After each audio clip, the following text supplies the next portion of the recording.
प्यारे दोस्तों नमस्कार। चलिए गुड मॉर्निंग और पढ़ते हैं। आज हम राजस्थान सामान्य ज्ञान के महत्वपूर्ण प्रश्नोत्तर। इन प्रश्नोत्तर में से एक प्रश्न आपकी परीक्षा में जरूर आपको नजर आ जाएगा। चलिए दोस्तों बढ़ते हैं और हम पढ़ते हैं राजस्थान लोक सेवा आयोग के बारे में। और राजस्थान लोक सेवा आयोग के बारे में आज हम 40 प्रश्नोत्तर का अध्ययन करने जा रहे हैं। तो सारी की सारी जानकारी एक ही स्थान पर आपको मिलेगी। राजस्थान लोक सेवा आयोग का मुख्यालय कहाँ पर स्थित है? राजस्थान लोक सेवा आयोग का मुख्यालय अजमेर में स्थित है। राजस्थान लोक सेवा आयोग का मुख्यालय कहाँ पर है? अजमेर में है। आरपीएससी का मुख्यालय। ठीक है जी। स्वतंत्रता से पूर्व राजस्थान राज्य की कितने रियासतों में लोक सेवा आयोग कार्यरत थे? स्वतंत्रता से पूर्व राजस्थान राज्य की कितने रियासतों में लोक सेवा आयोग कार्यरत थे? तो इसका उत्तर है दोस्तों 3 रियासतों में लोक सेवा आयोग कार्यरत थे। तो स्वतंत्रता से पहले भी राजस्थान में जो रियासतें थी और उनमें 3 रियासतों में लोक सेवा आयोग कार्यरत थे। चलिए जी नेक्स्ट प्रश्न देखते हैं। क्या राजस्थान लोक सेवा आयोग का सदस्य कार्यकाल की समाप्ति के बाद आयोग के अध्यक्ष पद पर नियुक्त किया जा सकता है? प्रश्न है, क्या राजस्थान लोक सेवा आयोग का सदस्य कार्यकाल की समाप्ति के बाद आयोग के अध्यक्ष पद पर नियुक्त किया जा सकता है? तो इसका उत्तर है हाँ, यदि उसकी आयु 62 वर्ष से कम हो। यहाँ जरूर अध्यक्ष बनाया जा सकता है। यदि उसकी आयु 62 वर्ष से क्या हो, कम हो, तो उसको अध्यक्ष पद पर नियुक्त किया जा सकता है। राजस्थान लोक सेवा आयोग की सिफारिश राज्य सरकार मानने के लिए बाध्य है? क्या राजस्थान लोक सेवा आयोग की सिफारिश राज्य सरकार मानने के लिए बाध्य है? तो इसका उत्तर है मानने के लिए बाध्य नहीं है। राजस्थान लोक सेवा आयोग की सिफारिश राज्य सरकार मानने के लिए बाध्य नहीं है। अगला प्रश्न अपना है, क्या 2 या अधिक राज्यों के लिए संयुक्त लोक सेवा आयोग का गठन संभव है? क्या 2 या अधिक राज्यों के लिए संयुक्त लोक सेवा आयोग का गठन संभव है? तो इसका उत्तर है हाँ, यदि राष्ट्रपति के विवेक में ऐसा करना उचित हो तो 2 या अधिक राज्यों के लिए संयुक्त लोक सेवा आयोग का गठन किया जा सकता है। ठीक है जी।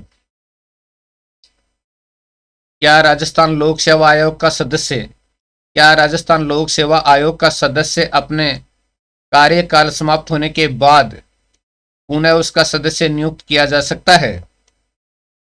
सवाल यह है कि क्या राजस्थान लोक सेवा आयोग का सदस्य अपने कार्यकाल समाप्त होने के बाद पुनः उसका सदस्य नियुक्त किया जा सकता है?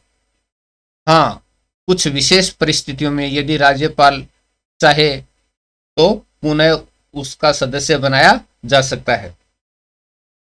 इसका उत्तर है हाँ, कुछ विशेष परिस्थितियों में यदि राज्यपाल महोदय चाहें तो उनको वापस लोक सेवा आयोग का सदस्य बना सकते हैं। राजस्थान लोक सेवा आयोग का मुख्य दायित्व है, यानी मुख्य दायित्व क्या है? राज्य सरकार हेतु कुशल अधिकारियों एवं कर्मचारियों का चयन करना। तो राजस्थान लोक सेवा आयोग का मुख्य दायित्व क्या है? राजस्थान सरकार हेतु कुशल अधिकारियों एवं कर्मचारियों का चयन करना राजस्थान लोक सेवा आयोग का मुख्य दायित्व है। राजस्थान लोक सेवा आयोग का प्रशासनिक कार्य किस अधिकारी द्वारा संपन्न किया जाता है? राजस्थान लोक सेवा आयोग का प्रशासनिक कार्य किस अधिकारी द्वारा संपन्न किया जाता है? तो इसका उत्तर है सचिव द्वारा संपन्न किया जाता है। तो प्रशासनिक कार्य किस अधिकारी द्वारा संपन्न किया जाता है? राजस्थान लोक सेवा आयोग के सचिव द्वारा संपन्न किया जाता है। राजस्थान लोक सेवा आयोग के अध्यक्ष व सदस्यों का कार्यकाल होता है। तो राजस्थान लोक सेवा आयोग के अध्यक्ष व सदस्यों का कार्यकाल होता है 6 वर्ष अथवा 62 वर्ष की आयु, इनमें से जो भी पहले हो। यानी या तो 6 साल का कार्यकाल रहेगा और या अंतिम उम्र सीमा कितनी रहेगी, 62 वर्ष की रहेगी। तो जो भी पहले हो यदि राजस्थान लोक सेवा आयोग का सदस्य अपने पद से त्यागपत्र देना चाहे तो वह किसको संबोधित करेगा? यदि राजस्थान लोक सेवा आयोग का सदस्य अपने पद से त्यागपत्र देना चाहे तो वह किसको संबोधित करेगा? राज्यपाल को संबोधित करेगा। यानी अपना त्यागपत्र किसको सौंपेगा? राज्यपाल को सौंपेगा। राजस्थान लोक सेवा आयोग के सदस्य व अध्यक्ष अपने पद पर बने रह सकते हैं।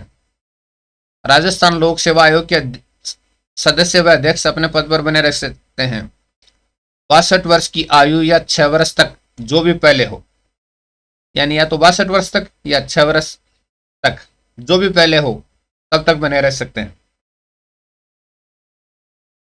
राजस्थान लोक सेवा आयोग के अध्यक्ष एवं सदस्यों की नियुक्ति की जाती है। राजस्थान लोक सेवा आयोग के अध्यक्ष एवं सदस्यों की नियुक्ति की जाती है मुख्यमंत्री की सलाह पर राज्यपाल द्वारा की जाती है। मुख्यमंत्री की सलाह पर राज्यपाल द्वारा राजस्थान लोक सेवा आयोग के अध्यक्ष एवं सदस्यों की नियुक्ति की जाती है। राजस्थान लोक सेवा आयोग के अध्यक्ष सदस्यों को कार्यकाल समाप्ति से पूर्व पद से हटाया जा सकता है। ये राजस्थान लोक सेवा आयोग के अध्यक्ष सदस्यों को कार्यकाल समाप्ति से पूर्व पद से हटाया जा सकता है क्या? तो कदाचार के आधार पर संविधान के अनुच्छेद 145 में विहित प्रक्रिया के द्वारा हटाया जा सकता है।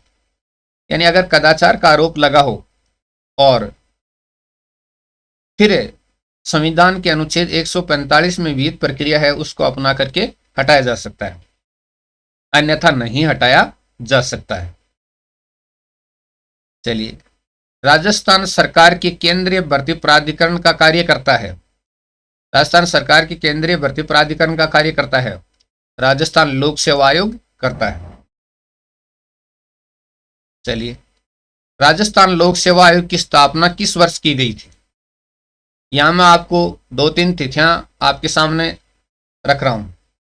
देखिए, इनका अध्यादेश अलग निकला था और राजस्थान लोक सेवा आयोग की जो साइट है उस पर ऑथेंटिक जानकारी दी जा रही है वो अलग है और गाइडों किताबों में अलग अलग छपा हुआ है। कहीं 16 अगस्त दे रखा है और देखिएगा, दो चीजें देखिएगा। 20 अगस्त 1949 के प्रकाशन के अनुसार राजस्थान लोक सेवा आयोग 1949 में प्रभाव में आया। 20 अगस्त 1949 को एक अध्यादेश का प्रकाशन हुआ था और उस प्रकाशन के अनुसार राजस्थान लोक सेवा आयोग 1949 में प्रभाव में आया। लेकिन वास्तविक स्थापना जो आयोग की साइट पर दी गई है, राजस्थान लोक सेवा आयोग की साइट पर साफ साफ शब्दों में लिख रखा है कि वास्तविक स्थापना आयोग की 22 दिसंबर 1949 को जयपुर में हुई थी।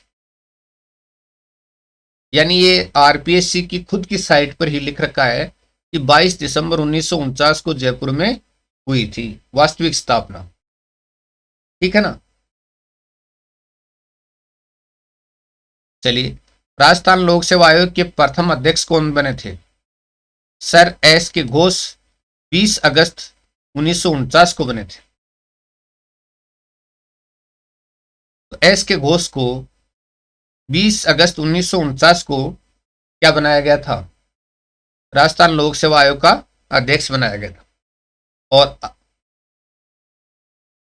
यानी वो अध्यक्ष बना करके सारी कार्यवाही करके पूरा नोटिफिकेशन निकाल करके और पूरा प्रक्रिया में कब आया था?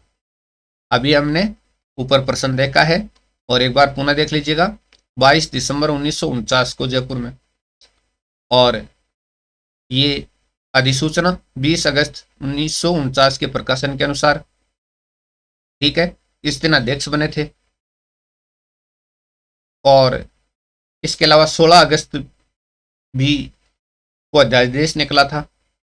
फिर 20 अगस्त को पहला अध्यक्ष बनाया गया और फिर वास्तविक रूप से प्रकाशन में आया 22 दिसंबर 1949 को। तो ऑप्शन में जो भी तिथि हो उसका ध्यान रखिए। तो प्रथम अध्यक्ष कौन थे? सर एस के घोष 20 अगस्त 1949 को बने थे।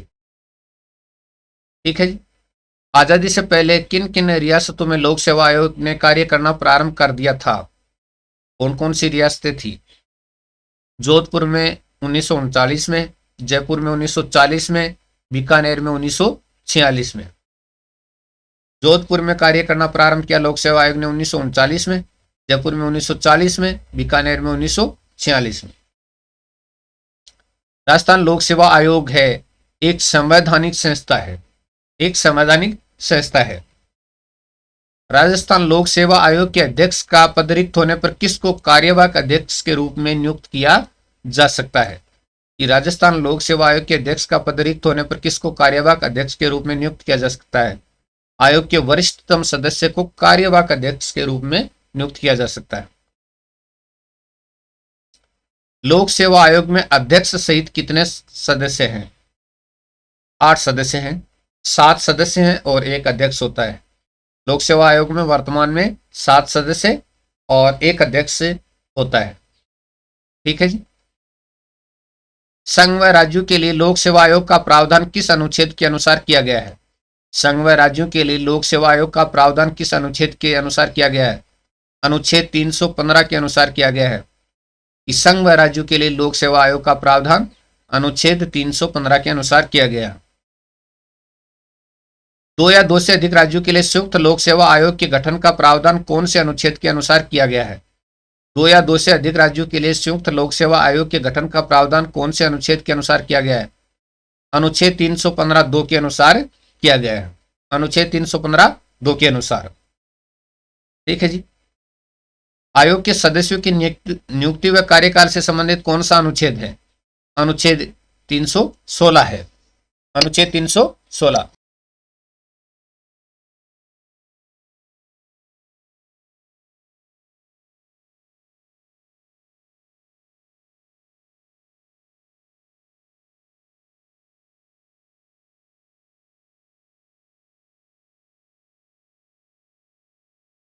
लोक सेवा आयोग के सदस्यों की बर्खास्तगी व निलंबन से संबंधित कौन सा अनुच्छेद है?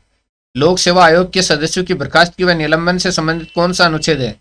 अनुच्छेद 317 है। अनुच्छेद 317 है। लोक सेवा आयोग के कर्मचारियों व सदस्यों की सेवा शर्तों के नियमन की शक्ति संविधान के कौन से अनुच्छेद में उल्लेखित है? तो लोक सेवा आयोग के कर्मचारियों और वह सदस्यों की सेवा शर्तों के नियमन की शक्ति संविधान के कौन से अनुच्छेद में उल्लेखित है? तो सदस्यों व कर्मचारियों की सेवा शर्तों का जो नियम है वो कौन से संविधान के अनुच्छेद में उल्लेखित है? अनुच्छेद 318 में उल्लेखित है। तो वो अनुच्छेद कौन सा है? 318 है। आयोग के किसी सदस्य द्वारा सदस्य न रहने पर प्रतिबंध लगाने का प्रावधान किस अनुच्छेद के अनुसार है?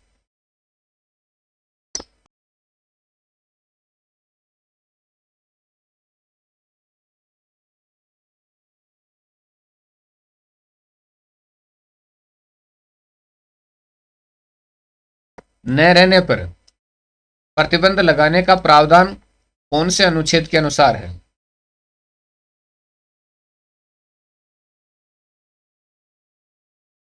ये अनुच्छेद 319 है। अनुच्छेद 319 के अनुसार है। अनुच्छेद 319। आयोग के किसी सदस्य द्वारा सदस्य न रहने पर प्रतिबंध लगाने का प्रावधान किस अनुच्छेद के अनुसार है? अनुच्छेद 319। संविधान के किस अनुच्छेद में लोक सेवा आयोग के कर्तव्य निर्धारित किए गए हैं? अनुच्छेद 320 में लोक सेवा आयोग के कर्तव्य निर्धारित किए गए हैं। ठीक है जी। संविधान के किस अनुच्छेद में लोक सेवा आयोग के कर्तव्यों की वृद्धि की शक्ति प्रदान की गई है? संविधान का कौन सा अनुच्छेद है जिसमें लोक सेवा आयोग के कर्तव्यों की वृद्धि की शक्ति प्रदान की गई है? अनुच्छेद 321 में। लोक सेवा आयोग का विस्तार का प्रावधान किस अनुच्छेद में किया गया है? तो लोक सेवा आयोग के विस्तार का प्रावधान किस अनुच्छेद में किया गया है? अनुच्छेद 322 में। अनुच्छेद 322 में लोक सेवा आयोग के विस्तार का प्रावधान किया गया है। लोक सेवा आयोग के विस्तार का प्रावधान किस अनुच्छेद में किया गया है? अनुच्छेद 322 में। चलिए, संविधान कौन से अनुच्छेद में लोक सेवा आयोग की रिपोर्ट, संविधान के कौन से अनुच्छेद में लोक सेवा आयोग की रिपोर्ट संबंधी प्रावधान है? तो संविधान के कौन से अनुच्छेद में लोक सेवा आयोग की रिपोर्ट संबंधी प्रावधान है? अनुच्छेद 323 में। अनुच्छेद 323 में लोक सेवा आयोग की रिपोर्ट संबंधी प्रावधान है, अनुच्छेद 323। ठीक है जी। प्रारंभ में लोक सेवा आयोग के सदस्यों की संख्या कितनी थी? 2 थी। एक अध्यक्ष और 2 सदस्य थे जब इसका गठन किया गया था। ठीक है। 1968 में राजस्थान लोक सेवा आयोग के सदस्यों की संख्या बढ़ाकर कितनी की गई? 3 कर दी गई थी। 1968 में राजस्थान लोक सेवा आयोग के सदस्यों की संख्या बढ़ाकर कितनी कर दी गई? 3। चलिए, 1973 में राजस्थान लोक सेवा आयोग के सदस्यों की संख्या बढ़ाकर कितनी कर दी गई? 73 में 4 कर दी गई थी। ठीक है, 68 में 3, 73 में 4। अगला है 1981 में राजस्थान लोक सेवा आयोग के सदस्यों की संख्या बढ़ाकर कितनी कर दी गई? तो 81 में सदस्य संख्या कितनी कर दी गई? 5 कर दी गई। 1981 में राजस्थान लोक सेवा आयोग के सदस्यों की संख्या बढ़ाकर कितनी कर दी गई? 5। चलिए, 2011 में राजस्थान लोक सेवा आयोग के सदस्यों की संख्या बढ़ाकर कितनी कर दी गई? 2011 में सदस्यों की संख्या बढ़ाई गई और कितनी की गई? 7 और 1 अध्यक्ष, तो कुल कितने हो गए? 8। राजस्थान लोक सेवा आयोग का मुख्यालय जयपुर से अजमेर में कब स्थानांतरित किया गया? राजस्थान लोक सेवा आयोग का मुख्यालय जयपुर से अजमेर में कब स्थानांतरित किया गया? 1956 में राज्य पुनर्गठन के बाद सत्यनारायण राव समिति की सिफारिश पर 1956 में जयपुर से अजमेर स्थानांतरित किया गया था। लोक सेवा आयोग के आधे सदस्यों को 10 वर्ष का केंद्र या राज्य सरकारी सेवा का अनुभव होना आवश्यक है। तो ये संविधान का कौन सा अनुच्छेद कहता है कि लोक सेवा आयोग के आधे सदस्यों को 10 वर्ष का केंद्र या राज्य सरकारी सेवा का अनुभव होना आवश्यक है? अनुच्छेद 316(1) के परंतु के अनुसार। अनुच्छेद 316(1) के परंतु के अनुसार। वर्तमान में राजस्थान लोक सेवा आयोग के अध्यक्ष कौन है? संजय कुमार क्षोत्रिय 14 फरवरी 2022 को बने थे। संजय कुमार क्षोत्रिय 14 फरवरी 2022 को बने थे। वर्तमान में राजस्थान लोक सेवा आयोग के अध्यक्ष हैं। वर्तमान में राजस्थान लोक सेवा आयोग के सदस्य कौन कौन हैं? तो श्रीमती राजकुमारी गुज्जर, डॉक्टर संगीता आर्य, डॉक्टर जसवंत सिंह राठी, श्री बाबूलाल कटारा और डॉक्टर मंजू शर्मा। श्रीमती राजकुमारी गुज्जर, डॉक्टर संगीता आर्य, डॉक्टर जसवंत सिंह राठी, श्री बाबूलाल कटारा और डॉक्टर मंजू शर्मा। और 2 सदस्यों के पद रिक्त हैं।